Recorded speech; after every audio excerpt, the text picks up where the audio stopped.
Bon, on vient d'apprendre que les épreuves de spécialité allaient être reportées de mi-mars à mi-mai et en plus que les notes que tu allais obtenir dans tes épreuves n'allaient pas compter pour Parcoursup. Voilà, certains sont deg de cette situation. Alors qu'est-ce que j'en pense? Bon, déjà la première chose, c'est que les notes qui vont compter pour Parcoursup, a priori, sont toutes les notes que tu vas obtenir jusqu'à la fin du deuxième trimestre de terminale. Donc toutes les notes, bien sûr, des 3 trimestres de première et les 2 premiers trimestres de terminale. Ce qui est plutôt pas mal, ça va te permettre de marquer la différence s'il faut jusqu'au 10 mars, quoi, puisque le deuxième trimestre va plus ou moins jusqu'au 10 mars. Ensuite, la deuxième chose, c'est que de toute façon, tu vas passer tes épreuves de spécialité, quoi qu'il en soit, même si elles comptent pas pour Parcoursup. C'est pas tout d'avoir une note qui compte, c'est aussi d'avoir une note qui te permet d'évaluer ton vrai niveau. Ça, c'est bien, parce que ce dont tu as besoin pour tes classes supérieures, pour tes études supérieures, c'est de voir si tu as vraiment le niveau pour faire ce que tu as envie de faire.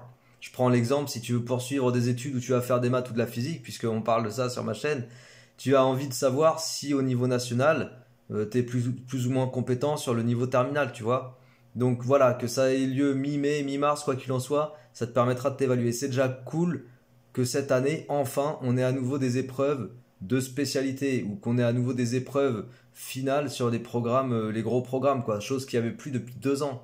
Voilà, donc quoi qu'il en soit, on va pouvoir évaluer ton niveau. Et ça, c'est bien. N'oublie pas que ce dont tu as besoin pour passer en classe supérieure, donc en filière supérieure, c'est un niveau de compétence. Tu vois, on n'en parle pas souvent. On parle souvent de la validation du bac, la validation sur Parcoursup, le fait d'être admis et tout. Oui, c'est bien ça d'être admis, mais ça fait pas tout. Ok, tu peux être admis dans une filière et puis avoir zéro niveau en fait. Tu peux être admis juste parce que tu as été un peu surévalué, surnoté dans ton lycée, mais en fait, t'as pas les compétences.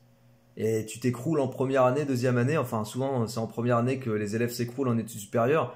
Donc voilà, le fait de passer des épreuves de spécialité, ça va te permettre de valider ton niveau. Déjà pour toi, de te faire un challenge et la motivation que tu peux avoir pour continuer à bosser et pour aller jusqu'à ces épreuves et puis avoir envie de tout déchirer, bah c'est le challenge. C'est le challenge perso. C'est le fait de se fixer soi-même des objectifs pour soi-même et de passer ces épreuves, de passer ces jalons pour soi-même. Ok, pour se dire voilà de quoi je suis capable, voilà ce que je sais faire, voilà ce que je vaux, voilà quelles sont mes compétences. Et ça, en fait, cet état d'esprit, c'est pas que pour le lycée, hein, tu sais, c'est pour toute la suite de ton parcours. C'est pour la suite de ton parcours d'études et c'est pour la suite de ton parcours professionnel. Les objectifs que tu te fixes et que tu atteins, c'est pour toi, c'est pas pour les voisins, c'est pas pour les parents, c'est pas pour les amis, c'est pas pour l'école, c'est pour toi. Tu vois? Donc si tu avais envie de choper un 18 ou un 19 ou un 20 sur tes épreuves de spécialité, vas-y. On s'en fout que ça compte pas pour Parcoursup, c'est secondaire ça en fait. La finalité de Parcoursup, c'est quoi? C'est d'être admis dans ton étude, dans ta filière. Bon, bah si tu es admis dans ta filière, c'est bon. Maintenant, la finalité pour la suite du parcours, c'est quoi? C'est d'avoir des compétences. Et ben, ces épreuves de spécialité, elles vont te permettre de valider si oui ou non tu as les compétences pour les grosses spécialités que tu as choisies. Ok? Voilà ce que j'en pensais. Donc, on lâche rien, on se démotive pas, on continue. Et on n'oublie jamais que de toute façon, le bout du chemin, c'est pas tout de suite, c'est pas le bac là, c'est après. T'as pas fini. Si tu veux faire des études supérieures, t'en as encore pour quelques années derrière.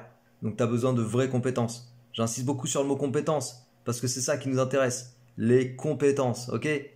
Allez, sur ce, bonne motivation à toi, travaille bien, motive-toi bien, et on se retrouve dans toutes les vidéos sur ma chaîne pour continuer à bosser, comprendre, réussir et progresser. Ciao!